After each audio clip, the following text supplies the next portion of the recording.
Hello, my name's Ryan, and I'm from the technical support team at Trackit247. And today I just want to go through the app for all of our tracking platforms. The app is predominantly the same, whether you're using our asset platform or fleet platform or leaflet platform. And so the login is relatively the same, although on the fleet platform you'll have 3 bits to enter to log in with, and on our asset platform it's just the 2. And on a leaflet platform it's your account reference, username and password, so there's 3 on there as well. The apps are named slightly differently, but they all start with Trackit247. So you have Trackit247 live GPS tracking, Trackit247 fleet tracking, and Trackit247 leaflet tracking. So what I want to do then, I'm just going to start off with logging in. As you can see, I've got my username already here on the screen, and if I hit login, it takes me to the main menu of the app where I can see all of my trackers in the account. And there's no limit to the amount of trackers that you can have in one account. If you need, you can have many accounts if you need to keep certain trackers separate from the rest. So you can always ask and we'll set that up for you. But straight away you can see of all these trackers that are displayed here on the screen, you can see that I've got various different vehicles, and it's given me the address at which it last located. The date on the screen you can see is when the tracker last checked in. So as you can see, the second one down here, which is my own tracker, you can see checked in today just before 9 o'clock this morning, and you can see the voltage of the battery here on the right displayed as well. If I click on, I'm just going to tap on this tracker now, and you'll see that this takes me straight to the map view of the tracker. But what I want to do, I just want to go through the setup of the app before we start looking at all the features within the app itself. So I'm going to hit the back button here at the top left. And I'm just going to go to the settings cog, which is at the top right hand side of the screen.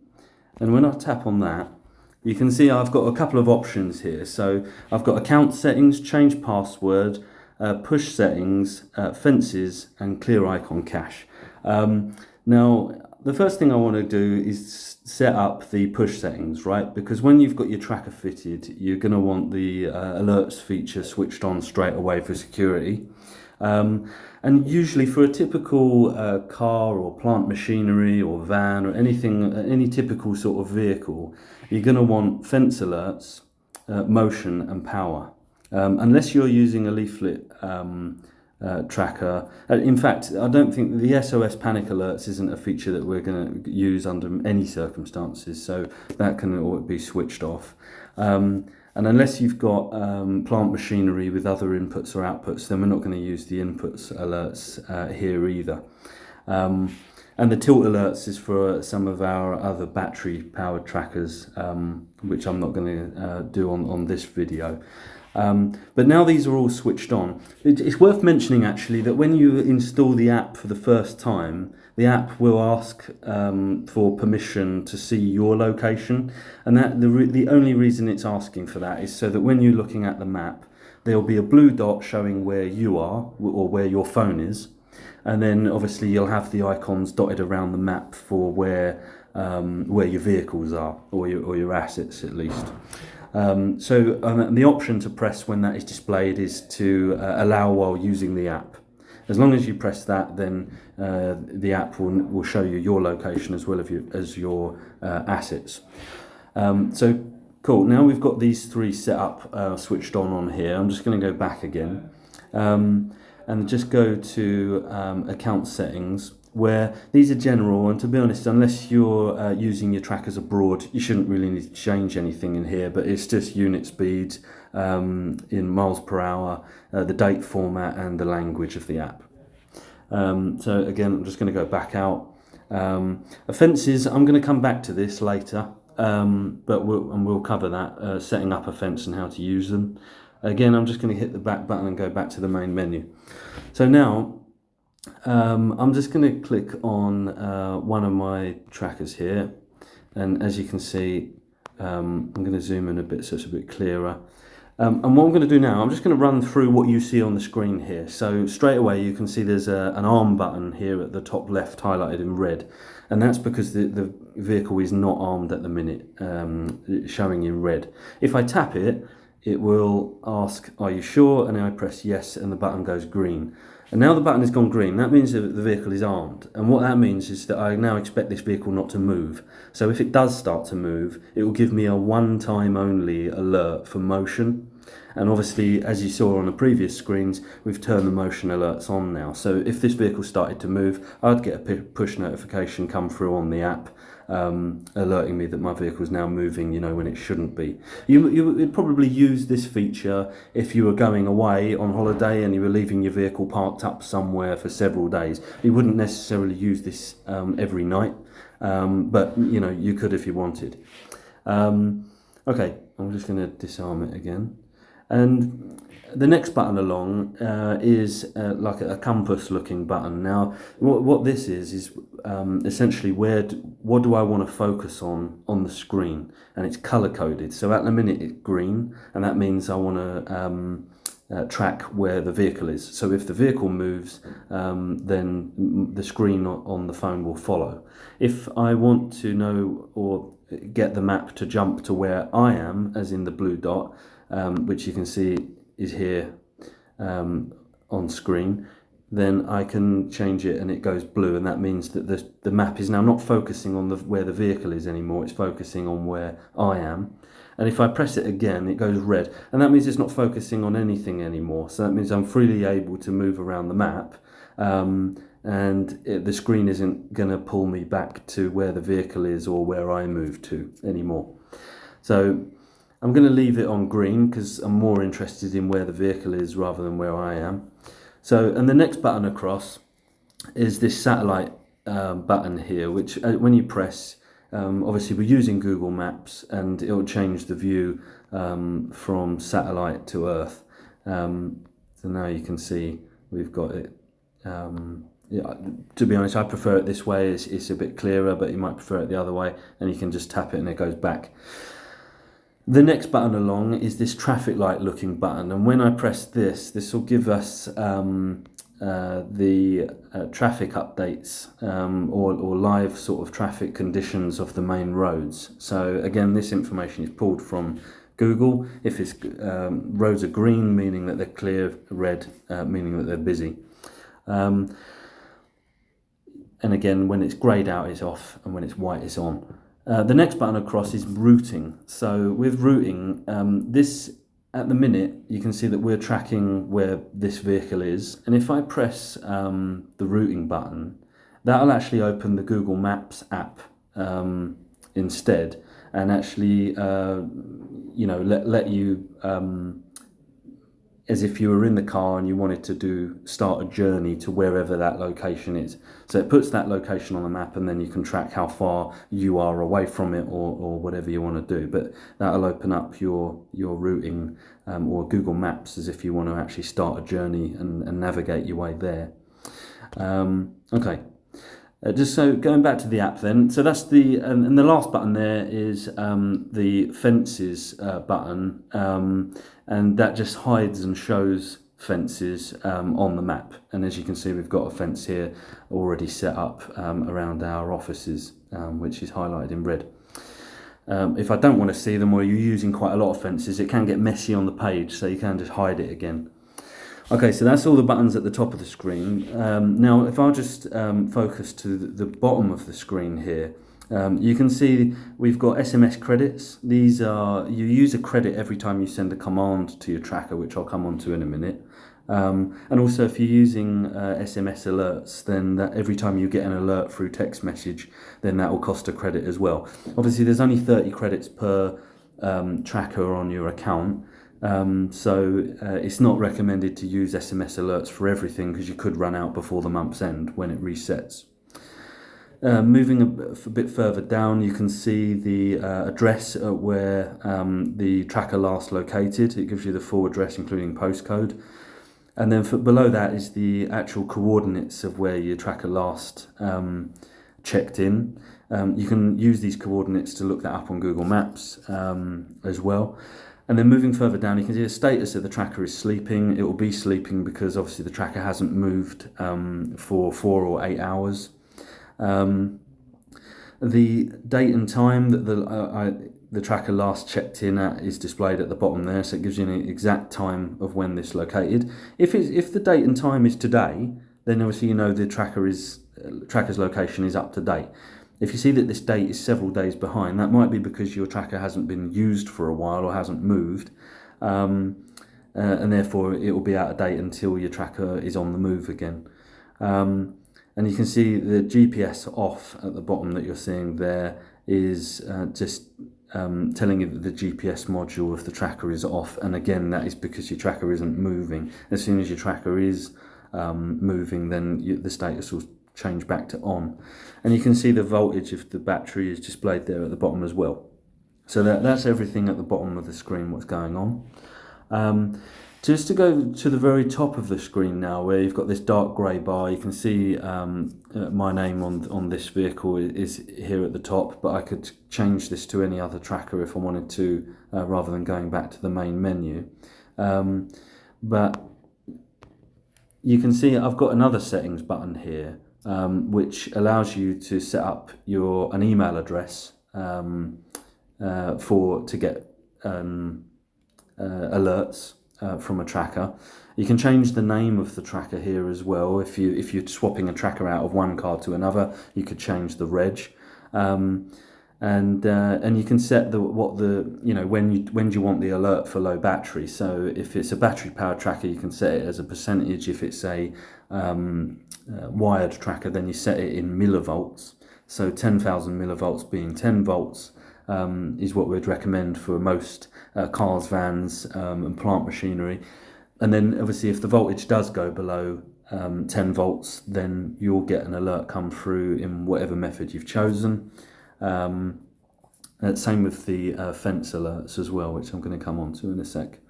But you can also set the max speed here. Now if I set max speed to, let's say, 60 or 70 miles an hour, what that'll do is as soon as a vehicle reaches that or goes over that speed limit, then you'll get a push notification again come through to your phone to say that this vehicle has checked, it's checked in at over 71 miles an hour. And I believe that max speed setting or that alert triggers once. So it tells you that the vehicle's gone over this speed limit, and that's it. It won't alert you again until the vehicle has gone below and then back over that max speed setting. So there's a useful one there to remember. You can obviously have more than one email address set up here, and you can set those email addresses to get different types of alerts depending on who needs what. And you can actually, in one field here, you can, at the end of an email address, you can put a semicolon and type another email address, and then put another semicolon and then type another email address. And you can have as many email addresses as you want, all in one slot if needed to be. So yeah.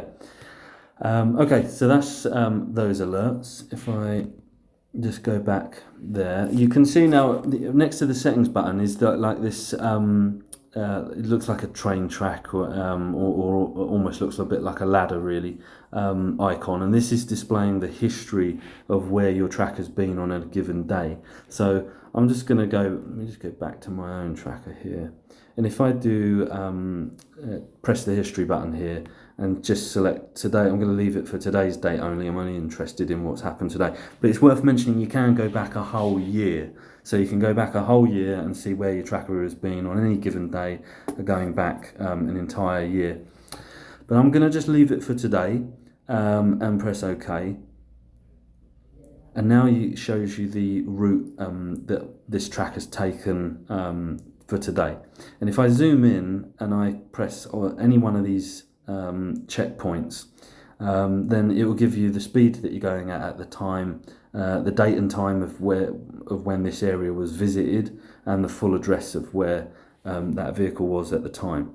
So you've obviously got here the proof that you need to say that your vehicle was or wasn't in a given area if someone's making a claim against one of your drivers or yourself. So I'm just going to go back again. Actually, just worth mentioning just before I leave this area is that there is a button here at the top, which is this sort of white piece of paper icon. If I press this, then what that does is it takes all these orange checkpoints on the map and puts it in a list view. So you've got it here on screen in the form of a line on a map. But if you just want a list of where all these checkpoints have logged, then you just press this white button here, and it shows you the log, or in a list view here. You might use this, for example, if you just want to see at a glance what was the highest speed that was achieved during this journey, or some part of the day. So as you can just scroll through and you'll see what speeds have been done throughout today, for example. But this is giving you the exact same journey that we've just seen on the map, but in a list view, that's all. Okay, and I'm just going to go back again, and the last button here at the top is the commands button, which looks like a sort of paper airplane looking icon here. And if I press this, I get a series of commands that are available. By default, if you've got a tracker in a car or a van or plant machinery, typically a tracker is going to be reporting every 30 seconds when it's moving. But if you wanted it less frequent than that, then you've got these other commands here available to you as well to check in, less frequently. But I think most people obviously want every 30 seconds. If your tracker's not working for whatever reason, you can reboot the device from here. Again, all these commands will use an SMS credit, so these are not to be used, many times a day. Otherwise, you will run out pretty quickly.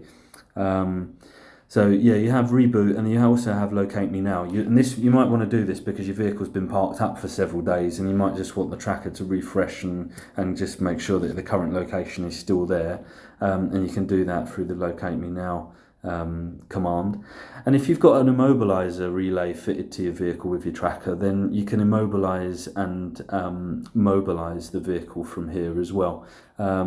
So the relay only costs a tenner extra to purchase, and then with immobilizers, this is relying on the SMS signal being good. So if the SMS signal isn't good, sometimes you might find that the immobilize or mobilize commands aren't going through straight away, and there might be a bit of a delay in doing it. So you have to be aware of that before you use it. So that's where these commands are. There is also, and you'll have to use this on the web version of the platform, is to auto arm. So where we talked about this red arm button here at the top left, obviously you can manually set it and manually disarm it. But if you want this to happen automatically at the same time every day, then that feature is available, but you don't see it here in the app. You'd have to log in on the web platform.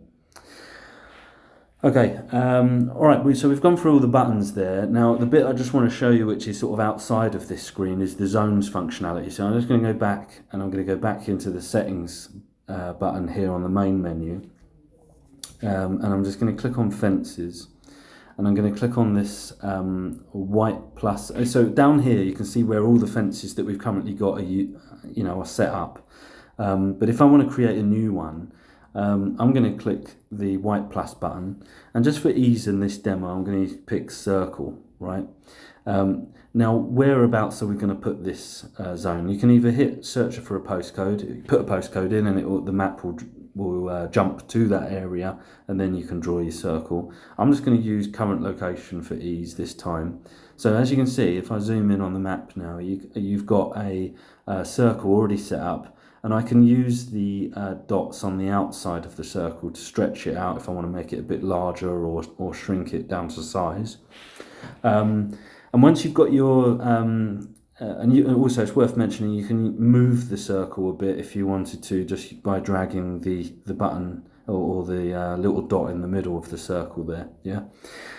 And at the bottom of the screen, I can now name this zone. So we might call it home, for example, or you could call it yard, or whatever is relevant to you. You can give it a description as well. And you can also set up, in terms of alerting, you might only be wanting alerts for when you leave the zone and not necessarily when you enter. So you can control that down here by turning on and off what it is that you want from it. and then applies to devices. So you might be setting up this zone for just one vehicle out of maybe 20 vehicles that you've got in your account. So if I click add, then I can add my own car to this zone, meaning that now this zone is only relevant for my car, but all the other cars can go in and out of this zone. I won't get any alerts for it at all because I'm not interested in those. I'm only interested in one vehicle. And you can obviously add many vehicles into this zone. It doesn't just have to be one. And once you've got it in place and you've set up the settings for it down at the bottom, you just hit save and that's it. It's done. And now you can see here where I have a zone already for our office, which has used a polygon, so you can literally draw this out around a particular perimeter if you need it to be more specific than a circle that I've just drawn for ease at the top.